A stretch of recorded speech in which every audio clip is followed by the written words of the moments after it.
Alors bonjour tout le monde, je vais vous faire un tour du potager pour le mois d'août pour voir un peu ce qui pousse et les changements au niveau du potager.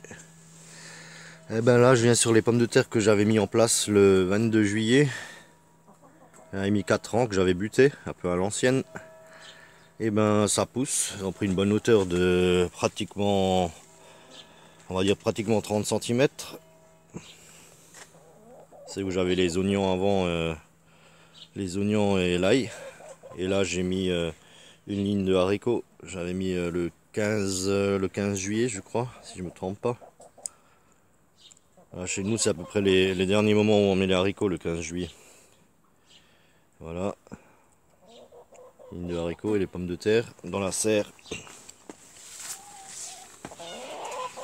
Dans la serre, il y a aussi eu du changement. Alors, les aubergines, ça continue à en pousser. J'en ai déjà récolté pas mal. Il y a encore des petites qui viennent. Là aussi, encore une petite. J'avais semé du mesclun, ça pousse.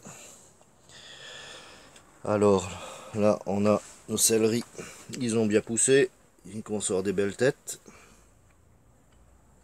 Et ben, les blettes, ça continue. Les blettes, ça continue à pousser. D'ailleurs, je vais en cueillir pour manger cette semaine. Ça continue à pousser. Ben, notre cotonnier, il y a pratiquement tous les cosses. Il y a pratiquement tous les cosses de coton qui sont ouverts. Il en reste encore une ou deux. Les poivrons, j'en ai déjà cueilli pas mal de fois. Il y a encore plein de petits qui viennent.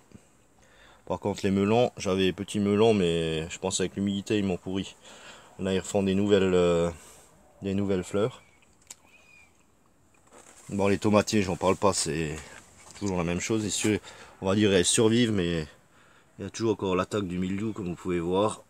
J'en récolte quelques-unes qui sont mûres, et le reste, il y en a qui ont été complètement atteintes, quoi. Là, j'ai enlevé les feuilles, les tomatiers. Celle-ci, elle est attaquée par le mildiou carrément, je vais l'enlever. Alors notre tétragone cornu, ben, qui fait des petites fleurs, je sais pas si on arrive à voir, c'est des petites fleurs jaunâtres vertes, qui va donner les graines.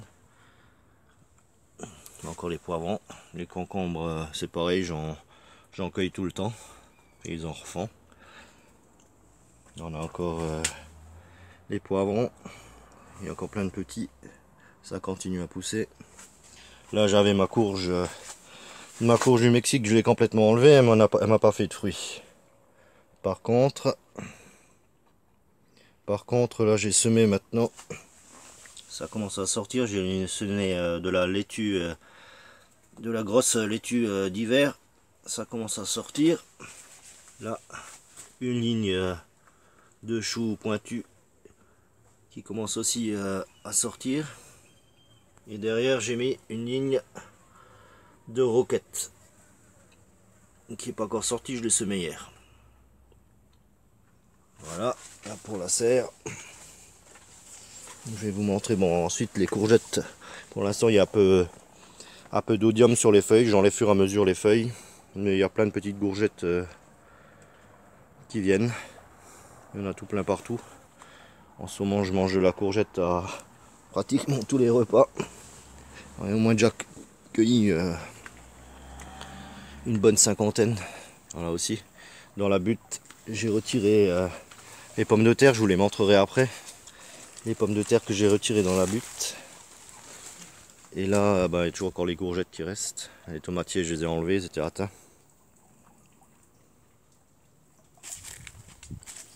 Alors, on a toujours nos poireaux qui grandissent tranquillement. À côté, nos radis noirs. Là, j'ai retiré tout ce que était pommes de terre. J'ai mis tout ce qui est culture d'automne-hiver. Là, j'ai mis une ligne de radis blanc aussi hier. J'ai repiqué de la salade. La scarole, je pourrais plus vous dire exactement. J'ai repiqué. Là, j'ai repiqué quelques betteraves rouges.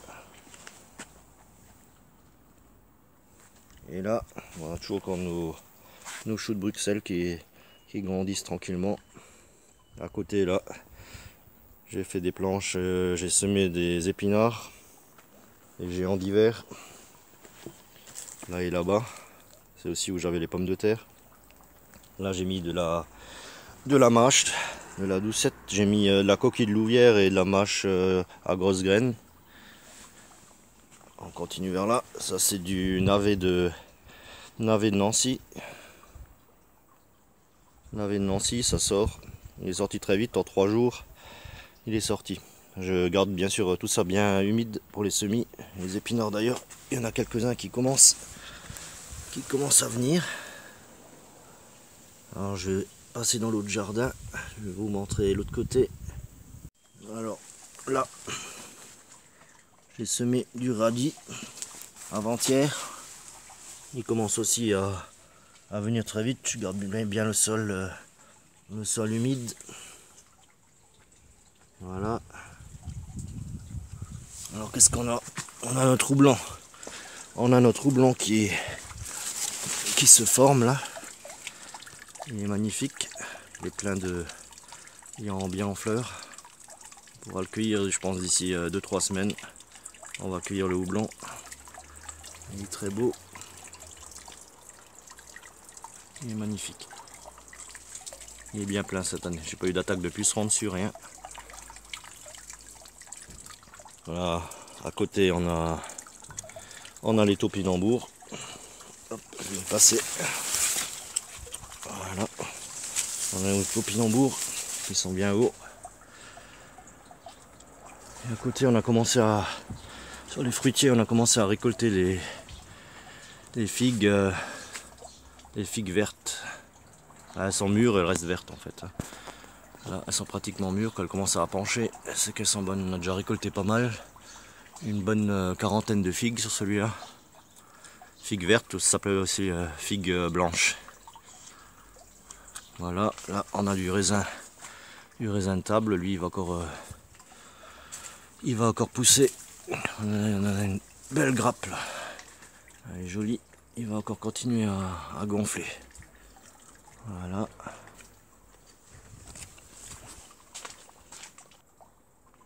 Là j'ai mes choux kale qui avaient été attaqués par le pyrite. Et ben apparemment on dirait qu'ils reprennent. Ils ont refait des nouvelles petites feuilles. Je vais peut-être avoir de la chance d'en avoir quand même cette année. De ce côté là on a notre tour à fraisier. J'avais planté le tomatier dedans. Il commence aussi à être atteint par qui commence aussi à être malade. Il ne va pas y échapper non plus. Dans la tour à fraisier, ils nous refont des fleurs. Ils vont nous refaire quelques fraises. Là, on a le persil. Bon, il est bien à l'ombre avec les courges. Et il pousse bien. Alors là, on a des potimarrons, potirons, il y a tout qui pousse. Et là, on a notre courge. J'avais enlevé dans la serre, comme je l'ai dit, la courge du Mexique. On a une autre. On a une autre qui est venue en fait. J'ai reconnu grâce à... Elle est vachement sombre au niveau je sais pas, au niveau des feuilles, des jonctions des feuilles. Et voilà à quoi ça ressemble. Bon, ça ressemble plus ou moins à une courge normale qui a un peu la forme d'une courge spaghetti. En fin de compte, on verra une fois qu'on la découpe et qu'on la mange pour voir comment elle est. Voilà. On a des potimarrons qui poussent là. Bon, les courgettes ça donne bien. Là aussi j'ai les tournesols qui sont finis. Là, les graines vont sécher. Et ils commencent à être finis. On récupérera les graines de tournesol. Là, le bananier, il a fait des feuilles énormes. Là on a aussi une courge spaghetti, comme vous pouvez voir là. Et l'odium qui commence à venir sur les feuilles, il faut que j'enlève aussi celle-ci. Ça évite que les autres elles soient atteintes. Là on a une courge spaghetti, mais elle a grimpé dans le laurier. Elle est vraiment énorme. Elle est énorme. Il y aura de quoi manger dessus. On va passer là. Voilà, j'ai encore des des potirons. Ils poussent dans les cornichons. Les cornichons aussi, on a laissé quelques gros pour les graines ou pour manger en salade comme les concombres. Les haricots là, ils vont se terminer. On va laisser les derniers haricots, c'est haricots nains. On va laisser les derniers haricots pour récupérer les graines. Ça évite d'en acheter. On les fera sécher, on les récupérera l'année prochaine. Là, les cornichons, on en récolte, on les met en bocaux. Je ferai peut-être une vidéo sur les bocaux des cornichons, tiens, si ça vous intéresse. Voilà, les carottes, ça pousse. Ça pousse bien. On va les laisser pousser tranquillement. Là, j'ai enlevé tout ce qui est arroche blande. J'ai juste gardé un pied là d'arroche blande pour les graines. Bah, les graines, c'est qui va se trouver. Et donc la roche, c'est ce qu'on va récupérer. Ça va être ça, c'est les graines qui vont sécher, elles vont devenir brunes et on les récupère pour ressemer l'année prochaine. Bon, sur un plan, il y en a assez pour semer une bonne quantité. Et là, donc j'ai repiqué donc les pains de sucre pour l'hiver. J'en ai mis une bonne trentaine. Voilà, je vais juste encore vous montrer les pommes de terre. Les pommes de terre que j'ai retirées. Là, c'est un bambou que j'ai repiqué dans un pot. Les pommes de terre que j'ai retirées de la butte, elles sont de la butte au fond du jardin, qui sont assez rigolotes. Là, vous pouvez voir, elles sont marrantes, elles m'ont carrément fait des petites, je sais pas d'ailleurs pourquoi du tout, elles m'ont fait ça, elles m'ont carrément fait des petites pommes de terre sur la grosse pomme de terre. Je pense que la butte, elle devait être assez riche. Si vous avez une idée peut-être de comment ça se fait qu'elles font ça, je pense que la butte, elle devait être assez riche en nutriments pour qu'elle fasse ça. Et ben voilà, je vous ai montré le tour du potager un peu en août.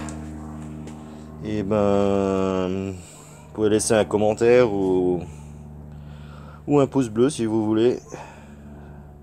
Et je vous remercie d'avoir vu la vidéo. Et je vous referai un tour du potager nouveau en septembre pour voir l'évolution. Allez, à plus, ciao.